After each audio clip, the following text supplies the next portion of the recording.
So section 8.2 talked about functions, and in particular, there was a couple things that we talked about where it was function notation and what it means to be a function.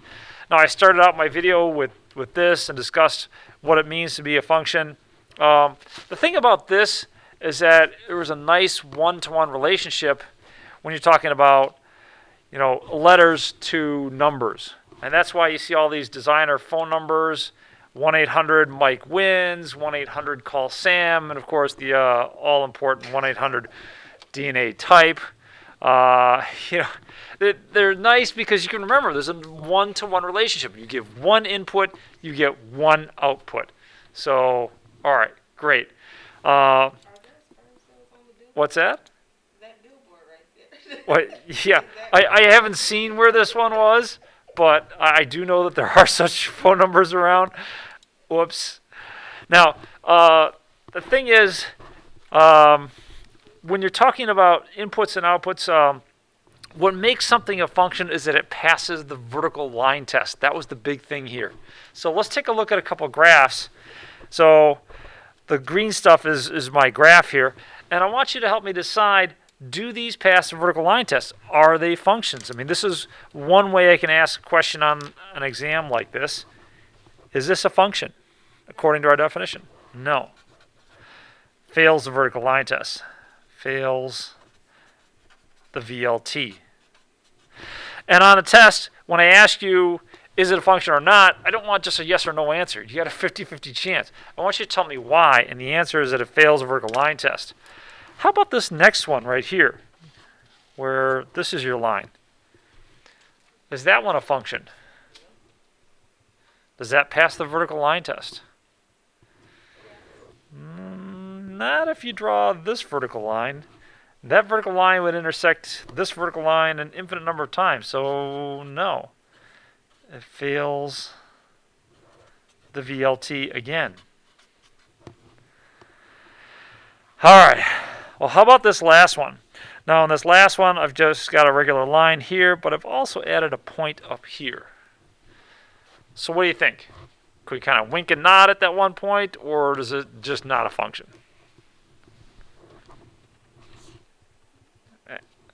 Michaela, what do you think? Is it a function or no? Well, it fails the vertical line test. Because when you draw this vertical line, it intersects the graph twice. So none of these happen to be functions. Now, another way I can ask you a question like this is ask you to draw something which is a function or draw something that's not a function. So generally speaking, if I give a problem like this, I'll say, give me something other than a straight line. All right, straight lines are really boring. Have sympathy on me. I have to grade this stuff. But other than a straight line, yeah, something like this. Is that a function or no? Yeah, it seems to pass a vertical line test, so we're good there. Something that doesn't pass a vertical line test. I have people that get creative, and sometimes I'll give a little bonus point. Fails a vertical line test. It's not a function. All right, so cool. Let's keep going. Now, one of the things about functions is that you have to evaluate them, and function notation is part of what we went over on this. So let's take a look at this function. H of x is x squared plus 6. And a common thing for me to do would be to ask you to do a couple things like this. Find some values here, and let's do two of them. H of 6 and h of negative 6. Now, when you're evaluating these functions, the trick is wherever there's an x, that's going to get replaced by whatever you have here. So I often use parentheses just so I can kind of keep up with things and make sure that I'm putting them in the right way. In the numerator, I get 6. In the denominator, I get 36 plus 6 is 42. I'm thinking that Webassign will take 6 over 42, but just out of thoroughness, let's reduce that to lowest terms as 1 over 7. By the way, going back to our calculators, this is kind of a cool thing. If you did 6 divided by 42 on your calculator, it says, okay, yeah, it's this. But then kind of the cool trick is if you hit the second key, or excuse me, not the second key, if you hit the math key and then press enter twice, watch what it does to that decimal. Bam! Changes it into a fraction in lowest terms. How cool is that? Really handy. Now, the one that people screw up on is this one, which is why I'm doing it here. So, in this case, again, you got to put in the number, but this time it's a negative. And if you notice, I'm once again putting this in with parentheses. Now, it really doesn't make much of a difference in the numerator, but in the denominator, when people don't use parentheses, what happens is that they square this and they end up with negative 36 because they think this and this are the same thing. They're not. Here you square the 6 and the negative's left out front, so it's negative 36. Here you get a positive 36. So the only difference between this one and the last one is that negative, but it does make a big difference. It's the difference between right and wrong. Negative 1 over 7. So just a little bit of a reminder there on your function notation. Are we okay with that one? All right, so keep an eye on that. And a couple to finish up with graphing. So just a reminder on graphing. Let's take a look at this one. It's g of x equals negative 4/5 x plus 2. G of x equals negative 4/5 x plus 2. I'll give you a couple ways to come up with some points on this to graph, but the first way is kind of the best way. Remember, this is the form y equals mx plus b. What's the b part? What does b refer to? Come on, Summer.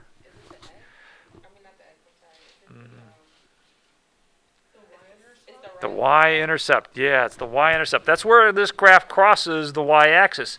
So it's going to cross the y-axis at 0, 2. So that's 1 point on this graph. I need another point. And that's where you remember, oh, this is the slope. And the slope is the rise over the run. And, okay. The run, that's your horizontal distance, so that's a distance of 5. And then the rise, that's your vertical distance. So you're going to move to the right 5 and down 4. And that's going to give you another point. So if I move to the right 5, which coordinate am I going to change here? The 0 or the 2? By moving to the right by 5. You're going to change the x-coordinates. That's going to be a 5. So I'm going 5 to the right. And down 4 from that, where would that put this next point? Negative 2. So there you go. Now there's nothing actually wrong if I put that negative in the denominator. It's not my habit. But this would mean up 5 and to the left 4. So it would look like this. Negative 5 and 4. And that would also be a point on the line. So you can get another point that way. It's just kind of whatever is most comfortable to you. Let's look back at this. So if you see, if we go down 4 and to the right 5, I get a point here. But if you go up 4 and to the left 5, you can get another point on this graph. And I'm not sure it quite fits on this graph. It actually would be a little bit outside of the viewing area here. Now when you graph this on Webassign, make sure you hit the little line here and then select this one. It should turn this into something that looks blue. You can plot the 2 dots. If you make a mistake, just click on the line and change your points to be whatever you need. So, all right, let's keep going. This one, it's a good one. There's 2 more that we're going to do here, maybe 3. You want to start with the easy one? Easy one, horizontal line. Horizontal line, that's not something fun to ski on, at least for me. All right, that means it has a slope of 0. So we want a horizontal line that passes through 5, negative 43. Y equals 0x plus b. But if it's passing through that point, 5, negative 43, and it's horizontal, that has to look like this. Oops. Yeah. Not so great at drawing my horizontal line there. But if that's negative 43 and this is a horizontal line, this has to be negative 43. In other words, your horizontal line is just going to be y equals negative 43. That's it. No calculations, nothing. Just understand that that's your horizontal line. Now sometimes you don't have the slope of a line. So if you needed to get the slope, you could get it from this equation. M equals y2 minus y1 over x2 minus x1. And that's the case with our next one. And let's look at that one up here. We've got these 2 points, negative 2 and 2, and 2 and negative 8. I want to connect these with a line. So let me write down those 2 points, negative 2 and 2, and 2 and negative 8. Personally, I choose different problems, or I wouldn't choose this for an exam because there's just too many 2's. All right, it's just very easy to make a mistake there. So I try and be a little more careful than that one. X1, Y1, X2, Y2. First thing I'm going to do is find the slope. So it's going to be negative 8 minus 2 over 2 minus negative 2. That gives me negative 10 over 4, which reduces to negative 5 halves. So all I did is I calculate the slope of the line there. It makes sense that I have a negative slope. If you look at these 2 points, you're moving down and to the right to go from one to the next. So that kind of thing is going to have a negative slope. Let me help you out there a little bit. So that it has a negative slope is fine. The last thing you're going to need is this equation. Y minus y1 equals m times x minus x1. The point slope form in the equation of a line. Find a little spot in your notebook, maybe towards the back, and write this one down because you'll need it on this test and on future tests and on the final. Okay? And so you want to keep track of all these equations that you need to memorize so that you have them all in one place. And when you're getting ready for the final exam, you're ready to get that A in the final, you're like, oh yeah, I need to know this one. All right? Okay. Now, you've got 2 points and the slope. So that's our M, but you only need one of these. So pick whichever one looks easiest. Joe, which one do you want? The first one or the second one? Just hold up some fingers, 1 or 2. All right. I'll take that as a 2. Let's see. Yeah, because I'd be nervous about you holding up one finger. Y minus negative 8 equals negative 5 over 2 times x minus 2. The double negatives become a positive. If I distribute this, negative 5 times x over 2, and then a negative times a negative gives me a positive. What happens when I multiply 5 halves times 2? Thank you. Some of the 2's cancel. And last but not least, I'll subtract 8 from both sides, and that'll leave me with negative 5 halves x minus 3. Beautiful. Beautiful. And that's your equation. I'll put a link to this little desmos demonstration on the show notes here. So, nice. Negative 5 halves x minus 3. Look, it goes through both these points. That's kind of nice. All right. Let's finish this up with one last one. And it's trying to decide whether or not, or trying to create a line that goes through this point and it's parallel to another point. So let me see if I got the, yeah, here we go. So here's the exact problem. It says, write an equation for a linear function whose graph has a given characteristic. So it passes through 5, 0, and it's parallel to this graph. So negative 4/5 x minus 8. You know, I just caught myself in a mistake here. I graphed the point 0, 5 instead of the point 5, 0.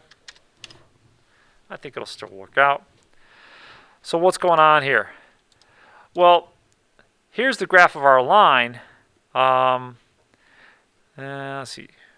Y equals negative 4/5 x minus 8. I want to create a line that's parallel to this and passes through that point. So let me just show you something kind of fun here. If I move this around, if I move it around the right way, there's just the right value of c that goes through that point. Wow, that's kind of nice. So we've got to figure out what it is that makes that line go through that point. So let me write down a couple things for us. Bless you. Y equals negative 4/5 x minus 8. We want a line that's parallel to this and passes through the point 5 and 0. Now, here's the one thing that you need to know to nail this equation. And that is, parallel lines have the same slope. So if I have a line that's parallel to this, yeah, then it has to have the form negative 4/5 x. That has to be its slope. The only thing I don't know is the y-intercept. I don't know what that is. Are we okay with our conclusion up to here?